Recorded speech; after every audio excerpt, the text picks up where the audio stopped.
My name is Rachel Chateau, and I'm with Pride.com. Ed Your Fra. hair, I'm so excited to chat with you guys your hair today. is looking spectacular. Yeah, you look amazing. Oh, Proper. thank you so Your much. You're hair making is me looking blush. amazing. Awesome. Well, let me return the compliment to say you guys were both incredible, terrifying, but incredible in this.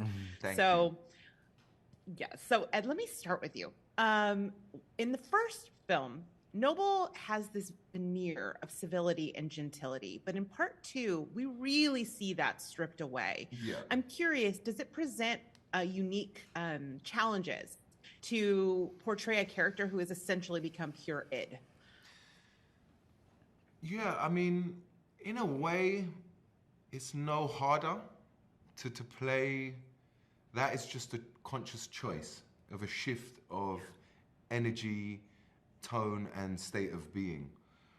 Yeah, I wouldn't say it's harder. I'd say in a way, it's less fun than part one. Like I was having a whale of a time, you know, as you could see, you know, with the kind of more flamboyant, gestural kind of, you know. Enjoying the theater of it all. Yeah, he's a proper orator in the first one, whereas in the second one, it's like, nah, there's not much time for that.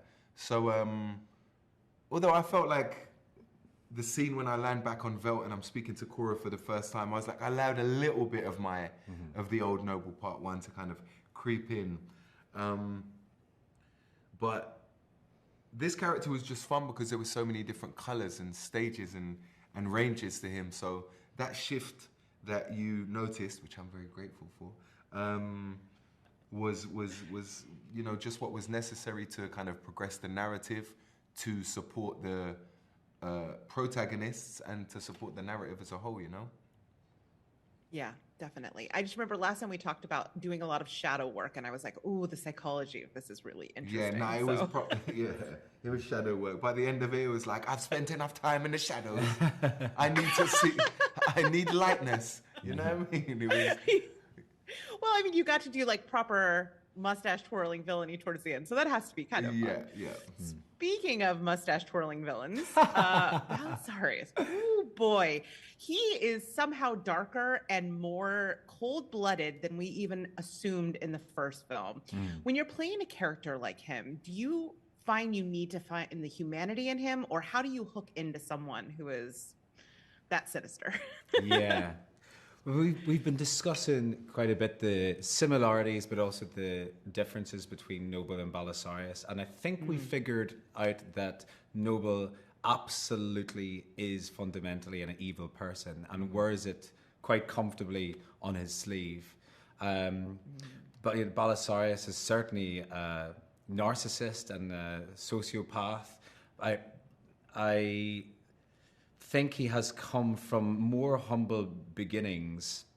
Well, I know that because Zach very kindly told me that. And as an outsider, in many ways in this universe, he has had to work his way up this ladder to find himself, whether or not he had that ambition to be the most powerful person in the universe from the beginning.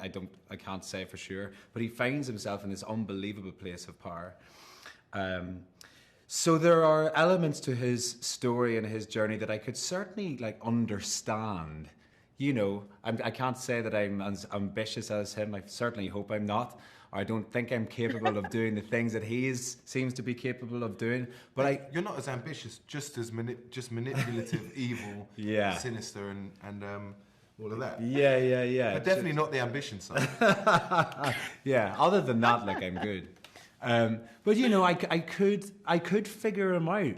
You know, all of his traits are human traits in many ways. You know, they're just certainly heightened to such an unbelievable degree. It's interesting, actually, isn't it? Because you can, especially with the context that we know about Belisarius, and hopefully you guys will learn in the extended cut, and hopefully in future stuff. He is quite a relatable character in a weird way. Yeah, completely opposite of Noble. Yeah, I'd asked Zach, you know, is that his intention, to be the most powerful person in the universe? And he's like, I think it sort of just happens. He works his way up, And then he finds himself in the mother world, falls in love with its order and its system, and he believes in the system. And then when the king threatens to sabotage that order of things, he's like, well, no, that's not how we do these things. And all of a sudden he's taken his position. It's like, wow, I'm wearing the robes and I've got the crown. Yeah, it actually feels all right. You Time know, to grow a beard. yeah. And sporting an amazing beard. I mean, the corruption of the power is very evident in that arc. That's really, really interesting. I'm curious. So the thing that I think is so interesting about this movie is, you can definitely just enjoy the adventure of it. There's archetypes, there's a hero's journey, all those kinds of things. But there's also so much more happening if you just peel back one little layer. And I think the way that Snyder pulls from history and from myth and from sci-fi in the future kind of paints this really interesting ideas around like cycles of fascism and pushing back against those things. What do you feel like this film is saying about that ultimately? I've kind of always, since first reading it, felt like it was the evolution of fascism, the evolution of the class system, of this disparity that we're seeing that's just getting worse and worse. You know, the evolution of this consumer society that we have, that eventually, if we consume all the natural resources on this planet, the elite, of course, will get to take it away. Will go away, and the rest of us will crash and burn. And then they will evolve, their technology will evolve, and if they had technology like the Carlies and stuff, and they could go, and if it was us versus them, if everyone was against each other, then of course they would destroy planets. You know, I think a lot of our power structures in all of our respective countries would do that if they could. You know, they would raise planets and burn just to take for themselves, for their own gain, for their ambition. You know, I think empire and colonies, you know, we've seen horrific histories of, in fact, all of our countries, involvement in that. You know, it's shameful and disgraceful, and the effects of empire and colony are still, you know, panning out to this day, either on the surface or underneath the surface. And so I've kind of always just seen it as a reflection of the past and a glimpse into the window into the future, which I think is what sci-fi a lot of the time is about. Dystopian futures of like what possibly could be. And sometimes you look and you say, this is the worst it could be, you know, something like the comic Transmetropolitan, things like that.